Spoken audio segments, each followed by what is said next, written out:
Ini kita memperingati lahirnya Nabi Muhammad.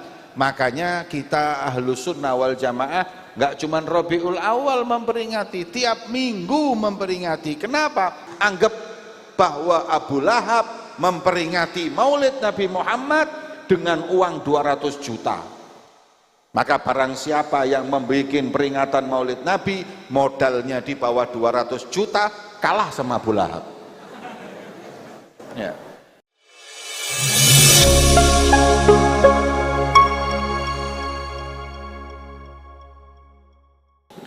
Kita ini memperingati Maulid Nabi. Yang kita peringati itu Maulid. Yang lebih tepat itu memperingati Maulid Nabi. Nggak usah pakai hari lahir. Kenapa? Karena hari lahirnya Nabi itu mukhtalafun fi.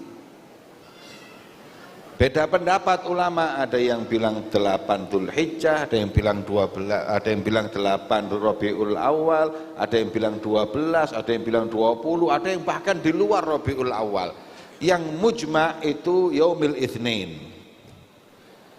Tarikhnya mukhtalaf. Nah, kalau kita memperingati lahirnya Nabi, nggak mungkin beda pendapat, karena Nabi dilahirkan apa tidak? An-Nabi wulid. Nabi itu dilahirkan. Makanya nggak perlu bahas harinya, yang penting memperingati lahirnya Nabi. Karena Maulid sendiri itu walada yaulidu, maulidan awiladatan, masdar mimi. Peringatan Maulid, Maulid wiladatun Nabi. Ini kita memperingati lahirnya Nabi Muhammad. Makanya kita Ahlus Sunnah wal Jamaah nggak cuma Rabiul Awal, karena yang kita peringati lahirnya Rasulullah, maka nggak berkaitan dengan zaman. Lebih-lebih di Rabiul Awal, bulan menjadi pilihan Allah untuk lahirnya baginda Muhammad. Allahumma sholli ala Muhammad. Maka itu bulan Maulid itu bulan idharus surur.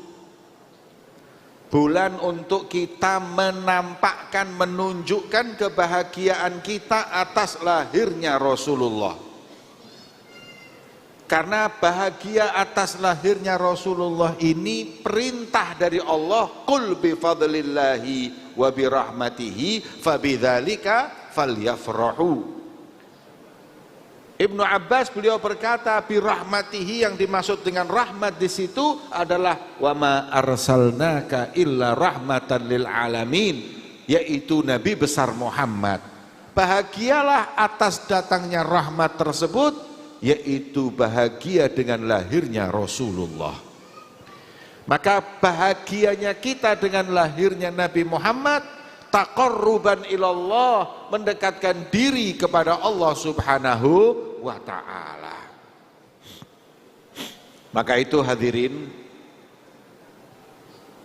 kita semuanya sering mendengarkan bahwa si Abu Lahab aja yang dilaknat oleh Allah dalam satu surat di dalam Al-Quran, itu mendapat keringanan siksa karena pernah bahagia atas lahirnya Rasulullah. Kita tahu musuh bubuyutannya Nabi itu diantaranya adalah Abu Lahab, yang kedua Abu Jahal. Abu Jahal nanti matinya di Ghazwah Badr, meninggal, penggal kepalanya sama Abdullah bin Mas'ud. Kalau Abu Lahab matinya nggak pas perang tapi sakit-sakitan sampai seluruh badan itu bonyok semuanya, keluar nanah, keluar semuanya, sampai nggak ada yang berani menyentuh dia. Risih, jijik, hingga dalam riwayat dikuburnya Abu Lahab di sebelah ranjangnya. Ini ranjangnya Abu Lahab, sebelahnya digali kuburan, kemudian Abu Lahab itu disenggek. Tahu senggek? Diambilkan kayu, disenggek, plung, kayak main biliar, plung. masuk dikubur di situ. Karena nggak mungkin orang mau bawa ke kuburan aja risih. Tapi yang seperti itu dapat keringanan siksa setiap Senin karena pernah bahagia dengan lahirnya Nabi Muhammad. Dan kebahagiaan itu kita tahu. Abu Lahab ngomong sama Thuwaibah, Thuwaibah, anaknya saudaraku Abdullah ini kalau lahir kabari saya, jam berapapun kabari saya.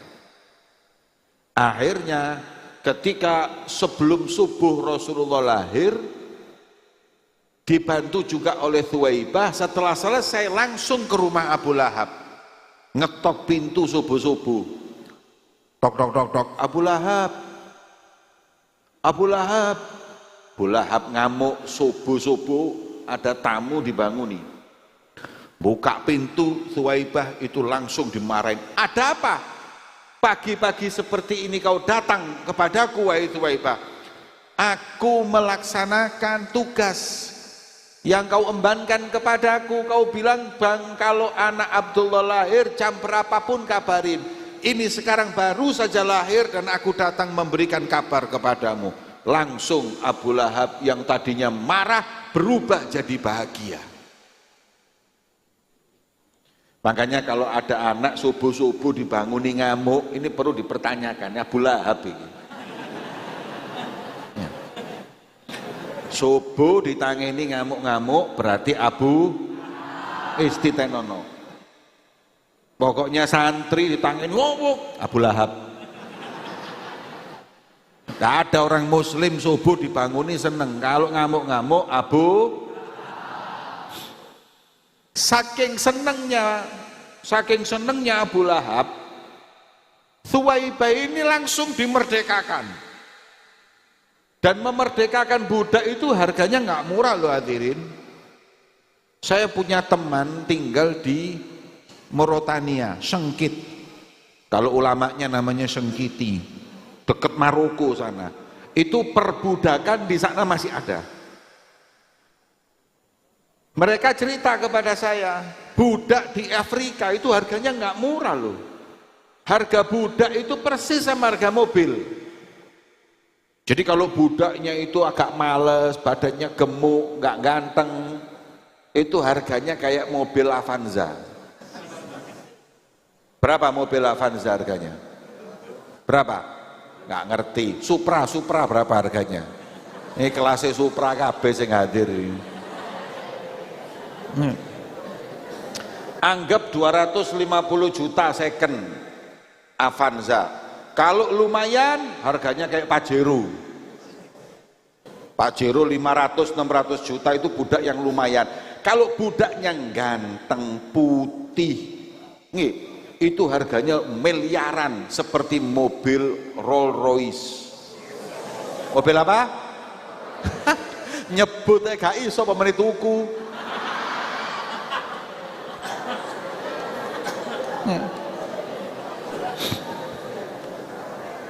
Berarti hadirin, Abu Lahab ini bukan cuman bahagia malam lahirnya Nabi Muhammad, beramal sodakoh membebaskan Thuwaibah dengan harga ratusan juta.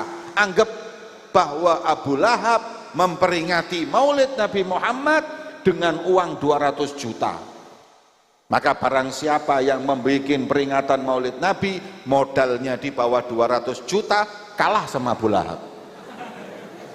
Ya. Allahumma sholli ala Muhammad. Jadi hadirin, Abu Lahab yang nanti calon musuhnya aja lahirnya Rasulullah bahagia.